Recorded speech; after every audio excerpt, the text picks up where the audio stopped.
everyone, this is Nilesh Kumar Gupta and you are watching NG Physics classes. इससे पिछले time पे हम लोगों ने EMF पढ़ा, हम लोगों ने टर्मिनल वोल्टेज पढ़ा. EMF और टर्मिनल वोल्टेज एक बार मैं फिर से आप लोगों को रिपीट कर देता हूं फटाफट. वैसे तो मैं ऑलरेडी बता चुका हूं, तो हम सभी लोग ध्यान से सुनेंगे. EMF क्या है और टर्मिनल वोल्टेज क्या है. कल मैंने आपको बताया था, ये एक सेल है, ये दिख रहा है आपको, एक पॉजिटिव टर्मिनल है, एक नेगेटिव टर्मिनल है. ये जो सेल है, इन दोनों सेलों के बीच में मैंने एक वायर लगाया और यहाँ पर मैंने एक बल्ब लगा दिया. क्या लगा दिया? बल्ब. ये जो बल्ब लगा दिया है, तो जाहिर सी बात है इस सिचुएशन में ये बल्ब ऑन होगा या नहीं होगा? होगा. क्लियर? ऐसी सिचुएशन में ये बल्ब ऑन होगा. तो यहाँ पर मैं ये साफ देख पा रहा हूं कि ये सेल है, ये मैंने वायर कनेक्ट कर दिया और ये बल्ब लगा दिया, तो ये बल्ब ऑन हो जाएगा. फिर कल मैंने ये भी बताया था कि अगर ये सेल है और ये मैंने वायर लगा दिया यहाँ पर और यहाँ से मैंने ये बल्ब कनेक्ट कर दिया, राइट? सेम फिगर है, यहाँ भी बल्ब ऑन हो जाएगा. लेकिन अगर ये ऐसे है, यानी ये वायर ब्रेक है यहाँ पर, तो क्या ये बल्ब ऑन होगा? नहीं होगा. यहाँ पर बल्ब ऑन हो रहा है लेकिन यहाँ पर नहीं हो रहा है. इन दोनों फिगर को ध्यान से देखिए. इन दोनों फिगर में से पहले ही मुझे ये बताइए कौन सा ओपन सर्किट है. ओपन सर्किट, ये ओपन सर्किट है, बीच में से खुला है. ओपन सर्किट है तो इसका मतलब यहाँ पर सेल से करंट लिया जा रहा है या नहीं लिया जा रहा है? नहीं लिया जा रहा है. और इधर लिया जा रहा है. जब सेल ओपन सर्किट में होता है, ओपन सर्किट का मतलब होता है सेल से कोई करंट नहीं लिया जा रहा. जब सेल ओपन सर्किट में होता है तो इसके ये पॉजिटिव और नेगेटिव क्या है? इलेक्ट्रोड्स होते हैं. हम सभी लोग कल बता चुका हूँ, सेल के अंदर दो रॉड होती है, जिसमें से एक पॉजिटिव होती है, एक नेगेटिव होती है, राइट? और उनको हम लोग क्या बोलते हैं? इलेक्ट्रोड्स. क्या बोलते हैं? इलेक्ट्रोड्स.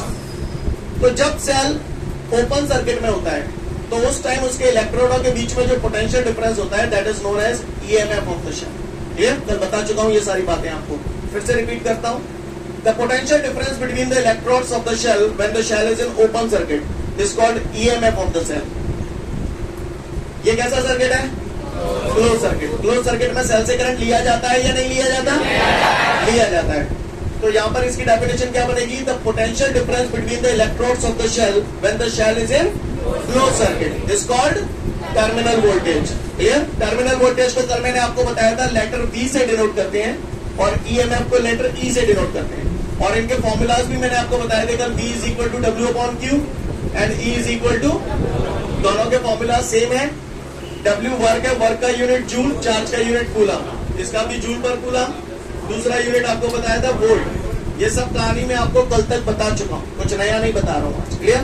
कल हम लोगों ने काफी डिस्क्रिप्टिव मैनर में इसके बारे में बात की थी. क्लियर? लास्ट टाइम फिर से बोल रहा हूँ. The potential difference between the electrodes of the cell when the cell is in open circuit is called EMF of the cell. Potential difference between the electrodes of the cell when the cell is in close circuit is called terminal voltage. Scene clear है सभी को? यहाँ तक की बात okay है? आगे बढ़ जाऊं. इस कॉन्सेप्ट का यूज इस चैप्टर में बार बार आएगा आगे तक. क्लियर? तो आगे बढ़ता हूं. इसके बाद आगे की कहानी आपसे कहता हूं. इसके बाद हम लोग के सामने जो नेक्स्ट क्वेश्चन दिया गया है ईएमएफ और टर्मिनल वोल्टेज के बाद एक क्वेश्चन दिया गया है, न्यूमेरिकल दिया गया है. करें इस न्यूमेरिकल की शुरुआत. इस न्यूमेरिकल में वो हमसे बोल रहा है कि in an electric circuit 1350 joule work is done.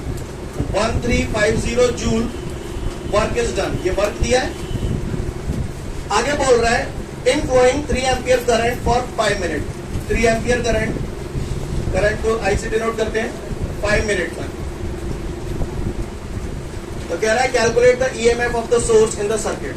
Listen everyone, वो कह रहा है एक इलेक्ट्रिक सर्किट है. क्या है? हाँ. उस इलेक्ट्रिक सर्किट में मुझे 3 एम्पियर का करंट पास करना है 5 मिनट तक. क्या करना है? हाँ, जैसे जब मैं कहिए मैं सर्किट मान लो. क्लियर हो? जहां मैं क्या कर रहा हूँ? करंट पास कर रहा हूँ. कितना? 3 एम्पियर का करंट. कितने मिनट तक? और जब ऐसा करूंगा तो एनर्जी कंज्यूम होगी, कुछ ना कुछ वर्क डन करना पड़ेगा. तो वर्क डन किया जा रहा है 1350 जूल. क्लियर? तो वो कह रहा है एक सर्किट में 3 एम्पियर का करंट 5 मिनट तक फ्लो करने के लिए हमें 1350 जूल वर्क करना पड़ता है. तो वो कह रहा है calculate the EMF of the cell. Scene clear है? कहानी समझ में आ रही है? ज्यादा पढ़े लिखे नहीं है, बचपन में ये जाना था E = W/Q. बोलो 2 मिनट पहले भी पढ़े थे. इधर देखो जरा, टाइम 5 मिनट दिया है, बट 5 मिनट, हमें मालूम है 1 मिनट में 60 सेकंड होते हैं, तो मिनट की जगह मैंने यहाँ पर क्या चमका दिया, 60 second, 5 into 60 300 second. Scene clear है सभी को? कर दो। अब क्या है, W की वैल्यू कितनी दी है, 1350। अब हमारे पास Q नहीं है, चार्ज तो नहीं है, लेकिन हमने Q का फॉर्मूला पढ़ा था चैप्टर 1 में, Q is equal to IT, बताई थी। तो ये हो जाएगा 1350 डिवाइडेड बाय I करंट है, करंट की वैल्यू 3, टाइम कितना दिया है 300, दिया है नहीं दिया है, बोलो भैया। 0 से ये 0 कैंसिल हो जाएगा, 3 1 से 3, 3 4 से 12, बचा 1, 3 5 से 15, 15 2 से 30, 15 3 से 45, 3/2, 3/2, 3 में 2 का डिवाइड करूंगा तो क्या आ जाएगा 1.5 वोल्ट। ये आपका आंसर आ गया। क्या मैं उम्मीद करूं हम लोग समझ गए? फटाफट सॉल्यूशन नोट डाउन कर लो, फिर आगे बढ़ेंगे। इसके बाद नेक्स्ट क्वेश्चन हम लोग के सामने जो है वो बोल रहा है explain the difference between EMF and terminal voltage.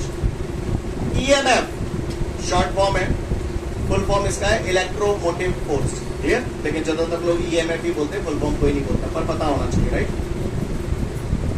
मुझसे कहा जा रहा है कि मैं ईएमएफ और टर्मिनल वोल्टेज के बीच में डिफरेंस बताऊं।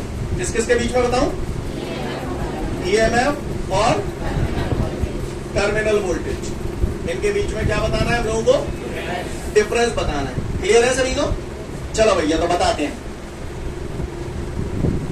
ईएमएफ को कौन से लेटर से डिनोट करते हैं? कैपिटल को बोलेगा, हाँ, और टर्मिनल वोल्टेज को, शाबाश। तो EMF is denoted by the letter E, terminal voltage is denoted by the letter V. Scene clear है सभी को? है कोई माइकल आल जो मुझे बता सके what is the definition of EMF? हाँ बताएं, खड़े हो जाए, बोले।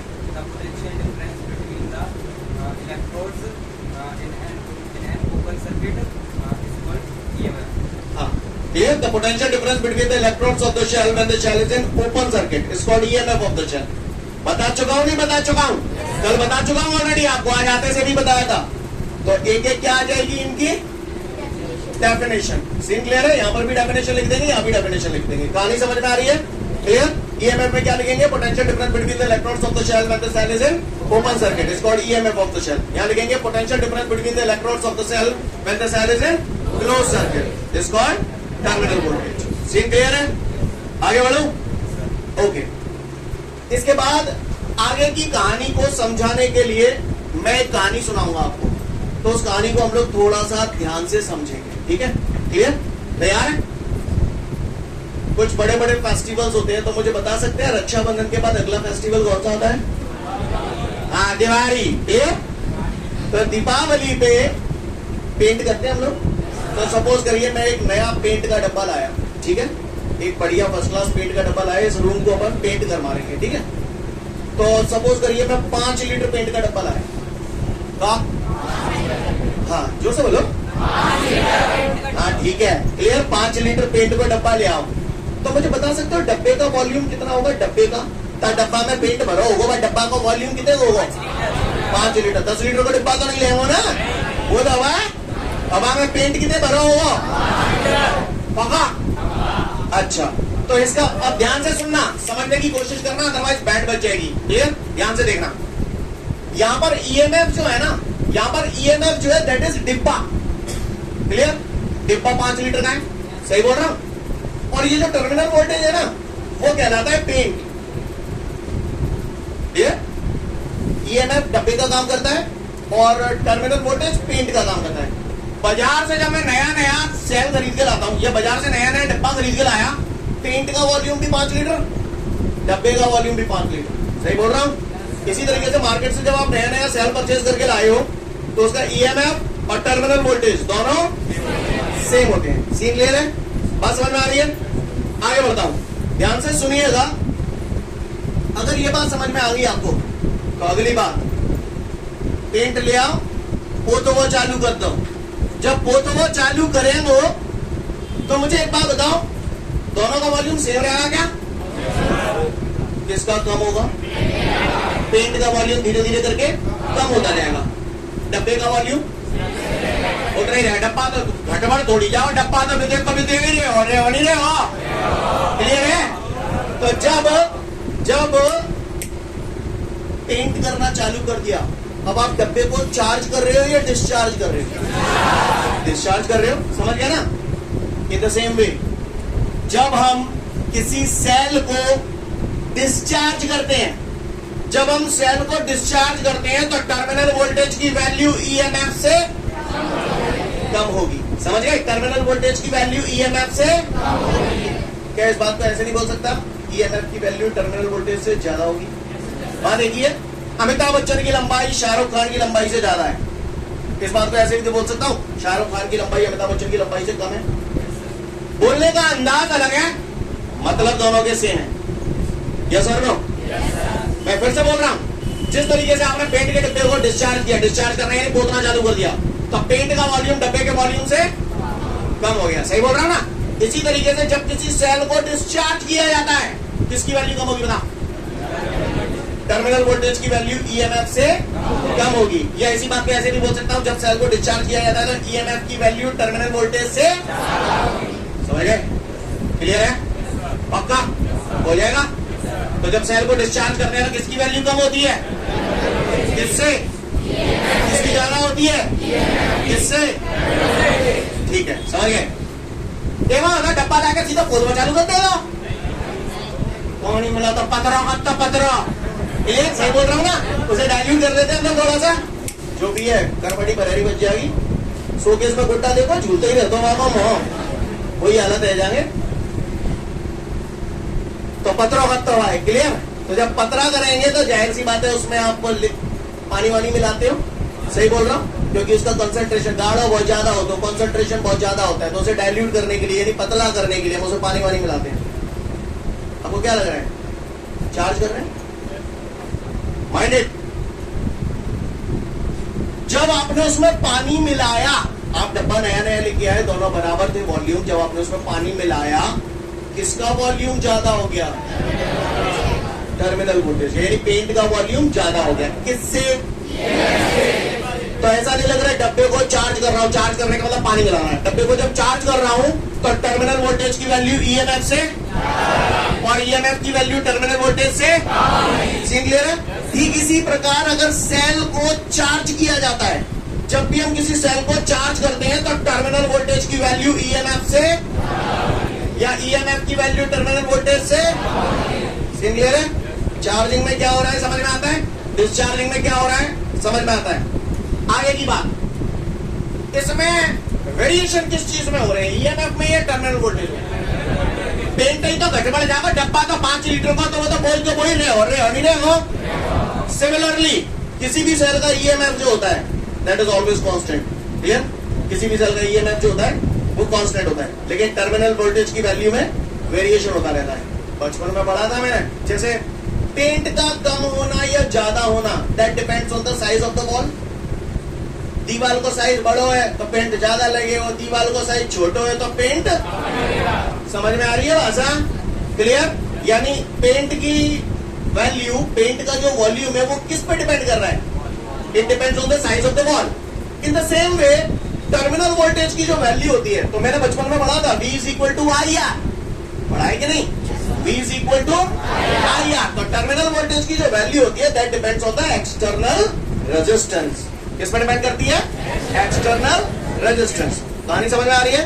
सारे पॉइंट्स मैं आपको बोल चुका हूं ऑलरेडी, एक बार मैं फिर से फटाफट आप लोगों को रिपीट कर देता हूं। पूछूंगा आपसे, रिपीट कम करूंगा, पूछूंगा आपसे छोटे छोटे पॉइंट्स के फॉर्म में, आप लोग रिप्लाई करते जाना, ठीक है? EMF is denoted by the letter, terminal voltage denoted by the letter, potential difference between the electrodes of the cell when the cell is in open circuit is called, potential difference between the electrodes of the cell when the cell is in closed circuit is called, हाँ, जब cell को, सोच समझ के जवाब देना, जब cell को चार्ज किया जाता है तो किसकी वैल्यू ज्यादा होती है? टर्मिनल वोल्टेज की ज्यादा, ईएमएफ की कम। कहानी समझ में आ रही है? जब सेल को डिस्चार्ज किया जाता है तो किसकी वैल्यू कम होती है? किसकी कम होती है? हाँ, किसकी ज्यादा होती है? किसी भी सेल का जो ईएमएफ है दैट इज ऑलवेज, और टर्मिनल वोल्टेज की जो वैल्यू होती है that depends on the external resistance. Clear? कहा कहिए, समझ में आ रही है बात? 1 से 2 मिनट का समय दिया, फटाफट ईएमएफ और टर्मिनल वोल्टेज के बीच का डिफरेंस पढ़ लीजिए। इसके बाद हम लोगों के सामने अगला क्वेश्चन है, define internal resistance and also explain the various factors which is affecting it. तो चलिए देखते हैं इंटरनल रेजिस्टेंस होता क्या है। वैसे जितना रेजिस्टेंस मैंने आप लोगों को अभी तक पढ़ा दिया है, आप सभी लोग समझते हो रेजिस्टेंस का मतलब होता है रुकावट। क्या रुकावट? क्या मतलब होता है रेजिस्टेंस का? रुकावट। ये किसी जगह अगर रुकावट ज्यादा है तो इसका अंदर रेजिस्टेंस ज्यादा है, किसी जगह रुकावट कम है तो इसका अंदर रेजिस्टेंस कम है। क्लियर है? इंटरनल वर्ड का मतलब क्या होता है? इंटरनल, अंदर। क्लियर? इंटरनल यानी अंदर, एक्सटर्नल यानी बाहर। ये सब तो आप जानते हो, जानते नहीं जानते? जानते। तो फिर आ जाओ, ये मैंने बोर्ड में एक सेल बनाया हुआ है, आपको नजर आ रहा है? इस सेल के अंदर दो इलेक्ट्रॉड, एक पॉजिटिव इलेक्ट्रॉड एक नेगेटिव इलेक्ट्रॉड। हर सेल के अंदर होते हैं? होते हैं कि नहीं होते? ओके, होते हैं, अच्छी बात है। सुना है सेल के अंदर ये क्या भरा हुआ है लिक्विड? जरा बताओ मुझे। इलेक्ट्रोलाइट। क्या भरा हुआ है? इलेक्ट्रोलाइट। इलेक्ट्रोलाइट के तौर पर मैंने यहाँ पर मान लिया जो इलेक्ट्रोलाइट भरा हुआ है दैट इज HCl, और HCl फूटेगा तो टूट जाएगा। सही बोल रहा हूं? तो लिसन एवरीवन, ये जो इलेक्ट्रोलाइट है ये ब्रेक हो चुका है दो कंपोनेंट में, जिससे हमको क्या मिला? हाइड्रोजन आयन मिले और क्लोराइड आयन मिले। मिले नहीं मिले? तो जहां मैं बना रहा हूं मैं हाइड्रोजन आयन और क्लोराइड आयन दुनिया भर के होंगे। ये दुनिया भर के मैंने हाइड्रोजन आयन बना दिए और बढ़िया चक क्लोराइड आयन बना दिए। बना दिए नहीं बना दिए? दिखाई दे रहे हैं सभी को प्रॉपर? चलिए, अच्छी बात है। इससे पहले कि आगे की रामायण समझाऊं आपको, आप मुझे बताओ, चैप्टर 1 में पढ़ा चुका हूं, 9, 10 में भी आप लोग पहले से जानते हो। दो चार्जेस हैं, ये एक पॉजिटिव चार्ज है और ये एक नेगेटिव चार्ज है। ठीक है? ये पॉजिटिव, ये नेगेटिव, तो इनके बीच कैसा फोर्स लगेगा? क्लियर? पॉजिटिव नेगेटिव यानी अट्रैक्शन फोर्स। और अगर पॉजिटिव पॉजिटिव हो तो रिपल्सिव। क्लियर है? आ जाओ, ये जो इलेक्ट्रॉन है पॉजिटिव है। अब आप बताओ मुझे, ये जो पॉजिटिव है इनमें से किनको खींचेगा? नेगेटिव को। किसको खींचेगा? अब महसूस करो, सपोज करिए ये वाला नेगेटिव जब इधर की तरफ मूव करेगा तो ये जो है वो इसके रास्ते में अड़चन क्रिएट करेगा कि नहीं करेगा? करेगा, रुकावट पैदा करेगा। ये काम सेल के अंदर हो रहा है या बाहर हो रहा है? तो चूंकि ये हाइड्रोजन आयन इसके रास्ते में रुकावट पैदा कर रहे हैं तो इसी रुकावट को हम लोग बोलते हैं रेजिस्टेंस, और ये काम सेल के अंदर हो रहा है इसीलिए हम इसको बोलते हैं इंटरनल रेजिस्टेंस। समझ में आ रही बात? द ऑब्स्ट्रक्शन बोले तो रुकावट। द रुकावट ऑफर्ड बाय द इलेक्ट्रोलाइट, ये क्या इलेक्ट्रोलाइट ही तो भरा है। द रुकावट offered by the electrolyte in the flow of current बोल दो या in the flow of ions बोल दो, कुछ भी बोल सकते हो आप। Right? Clear?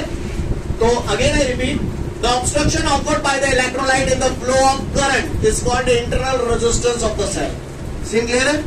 Again I repeat, the obstruction offered by the electrolyte in the flow of current is called internal resistance of the cell. Internal resistance को हम लोग लेटर स्मॉल r से डिनोट करते हैं। कैसे डिनोट करते हैं? और चूंकि ये रेजिस्टेंस फैमिली से बिलोंग करता है इसलिए इसका यूनिट होता है ओम। सीन क्लियर है? समझ में आ रही है बात? किसी पट्टे ने अगर मुझसे पूछ लिया कि इंटरनल रेजिस्टेंस क्या होता है तो मुझे बता देंगे कि नहीं बता पाएंगे? बता देंगे।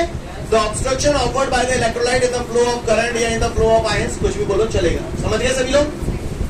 लास्ट टाइम कैसे बोल रहा हूं? The obstruction offered by the electrolyte in the flow of current is called the internal resistance of the shell.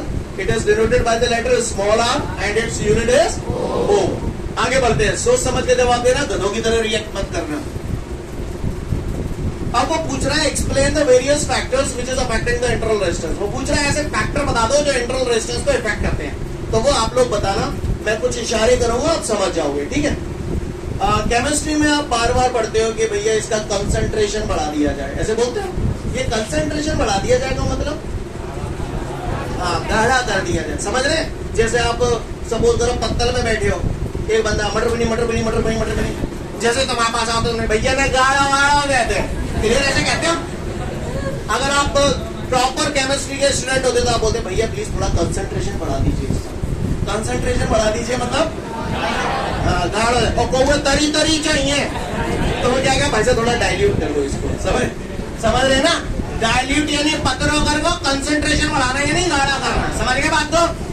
अब बताओ मुझे गाढ़ो करेगो तो मटर और पनीर ज्यादा ज्यादा देगो, है रस्सा कम देगो। सही बोल रहा हूं ना। इसी तरीके से अगर मैं इस इलेक्ट्रोलाइट का कंसंट्रेशन बढ़ा दूं तो इसमें नंबर ऑफ आयंस और बढ़ जाएंगे या घट जाएंगे? और नंबर ऑफ आयंस अगर और ज्यादा बढ़ जाएंगे तो इंटरनल रेजिस्टेंस बढ़ जाएगा। समझ में आई बात? यानी कहने का तात्पर्य है पहला फैक्टर हो गया concentration of the electrolyte. If concentration of the electrolyte increases, internal resistance increases. And if the concentration of electrolyte decreases, internal resistance decreases. समझ गए? Concentration समझ में आया सभी को? मेरी अगली बात, सपोज करिए आप यहाँ बैठे हैं, आपका घर यहाँ से 1 किलोमीटर के डिस्टेंस पे है, तो रास्ते से जाओगे तो ट्रैफिक का सामना करना पड़ेगा। ट्रैफिक क्या हो गया? रेजिस्टेंस हो गया। अब दूसरे दिन आप फिर जा रहे हो, लेकिन अब आपको अपने घर नहीं जाना, आपको अपने मौसी के घर जाना है जो कि 10 किलोमीटर के डिस्टेंस पे। तो अब आप बताओ रेजिस्टेंस बढ़ गया या घट गया? बढ़ गया। समझ में आया? इधर आओ। इस क्लोराइड आयन की मंजिल ये है, यहीं तक तो पहुंच रहा है। अगर मैं इन दोनों इलेक्ट्रोडों के बीच का डिस्टेंस और बढ़ा दूं, यानी इसे इधर की तरफ और सरका दूं, तो आप बताओ इंटरनल रेजिस्टेंस बढ़ जाएगा, क्योंकि इसे और ज्यादा डिस्टेंस ट्रैवल करना पड़ेगा, तो बीच में और ज्यादा आयंस टकराएंगे। यस और नो? यानी दूसरा फैक्टर हो गया distance between the two electrodes. If distance between the two electrodes increases, internal resistance increases. बात समझ में आ रही है सभी को? सीन क्लियर है? पहला concentration of electrolyte increases, internal resistance. दूसरा distance between the two electrodes. If distance between the two electrodes increases, internal resistance. Scene clear है?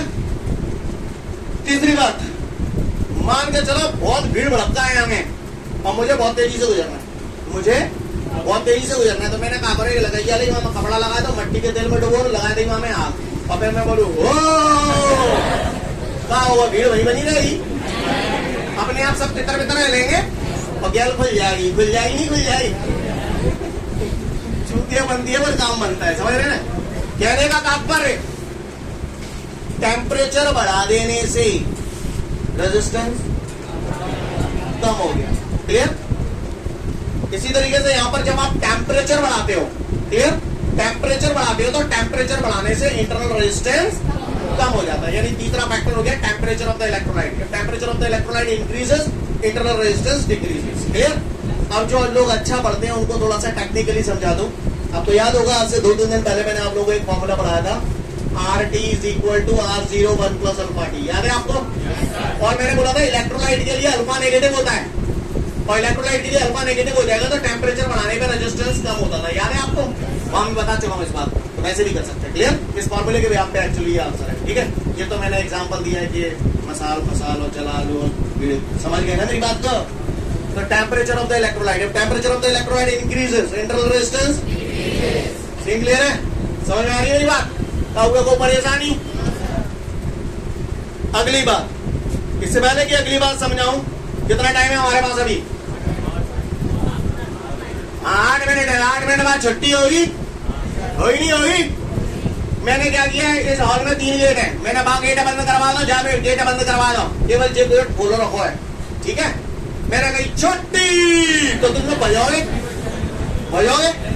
अब बजाओगे तो गेट पे कहाँ लग जाओ? जाम। गेट पे कहाँ लग जाओ? जाम। तो यहाँ समझ गए ना, ब्लॉकेज हो जाएगा। सही बोल रहा हूँ ना? क्लियर? लेकिन अगर आप क्यू बना के जाते हैं सिस्टमैटिकली तो प्रॉपर निकल पाते। अगर मैं जब गेट को साइज बढ़ा दूं, समझ गए, गेट का साइज बढ़ा दूं तो रेजिस्टेंस कम हो जाएगा, या रेजिस्टेंस कम हो जाएगा क्योंकि आप फटाफट निकल पाओगे। सही बोल रहा हूं ना? इधर आओ, सब लोग पिक्चर पे देखना ध्यान से। यहाँ पर ये जो इलेक्ट्रोड है, ये पूरा इलेक्ट्रोड है, लेकिन इतना हिस्सा, केवल इतना हिस्सा वो है जो इलेक्ट्रोलाइट के अंदर डूबा हुआ है। सही बोल रहा हूं, है ना? इमर्स्ड एरिया जो है, डूबा हुआ एरिया जो है, वो केवल इतना है। क्लियर है? अच्छी बात है। लोग प्रॉपर कब निकल पाएंगे? जब आगे वहां निकलेगा लाइन से। अगर आप निकलते तो जब आगे वहां निकलेगा तो पीछे वहां, फिर बाकी टीचर को तो फटाफट निकल पाएंगे। सब इकट्ठा जाम लगा देंगे तो क्या निकल पाएगा कोई? इधर आओ, ध्यान से सुनना। ये क्लोराइड आयन है, जिसको कहां तक पहुंचना है? इस इलेक्ट्रोड तक पहुंचना है, तो यही तो उछल गया हवा में, तो आए नहीं जाओ, यहीं तो पहुंचेगा। जब जहां पहुंचेगा तो जगह खाली होगी तो पीछे वाले आवेंगे कि नहीं आवेंगे? अब आप बताओ, अगर मैं इस रॉड को थोड़ा सा और अंदर कर दूं, यानी इसका जो इमर्स्ड एरिया है, इलेक्ट्रोड का जो इमर्स्ड एरिया है, डूबा हुआ एरिया है, उसे और बढ़ा दूं, तो और ज्यादा आयंस इस पे फटाफट आते जाएंगे, तो पीछे की जगह खाली होती जाएगी, तो पीछे वाले आते जाएंगे फटाफट। तो ऐसा करने से, इमर्स एरिया ऑफ इलेक्ट्रोड बढ़ा देने से आपको क्या लगता है, इंटरनल रेजिस्टेंस बढ़ गया या घट गया? घट गया। समझ में आई बात? तो ये हमारे सारे फैक्टर्स हो गए which is affecting the internal resistance. मैं एक बार बोल रहा हूं, ध्यान से सुन लेना, बढ़ना घटना आपको बताना है, मैंने जो समझाना था समझा दिया, ध्यान से सुनिएगा। क्वेश्चन है, define internal resistance and also explain the various factors which is affecting the internal resistance. Answer number 1, definition, internal resistance. The obstruction offered by the electrolyte in the flow of current is called internal resistance of the shell. It is denoted by the letter small r and its unit is ohm. Clear? Now factors affecting the internal resistance. Number 1, concentration of electrolyte. If concentration of electrolyte increases, internal resistance increases. Seem clear as we go? Number 2, if the distance between the two electrodes increases, internal resistance increases. Seem clear as we go? Number 3, if the temperature of the electrolyte increases, internal resistance decreases. Very good. Agla, if the immersed area of electrodes increases, internal resistance decreases. Seem clear है बेटा सभी को? जल्दी से फटाफट पढ़ लो, 1 से 2 minute का समय दिया आपको, पूछो मत। ओके, आज के लिए पर्याप्त है, कल फिर मिलते हैं। Thank you everyone, have a great day to all of you guys. जय हिंद।